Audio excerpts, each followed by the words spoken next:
Doktor pakar pakaikan cincin untuk bantu masalah tombol stage 3.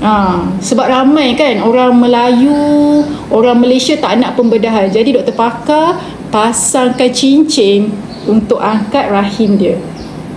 Kak Zania tanya kenapa buka hari ni. Dr. Azimah tak tahulah setelah Dr. Azimah dah letak ke belum beg kuning tu.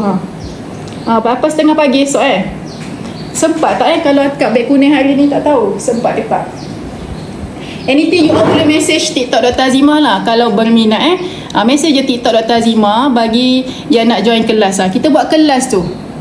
Kita buat kelas bila kelas kita Dr. Azimah tulis. Kelas kita kelas online.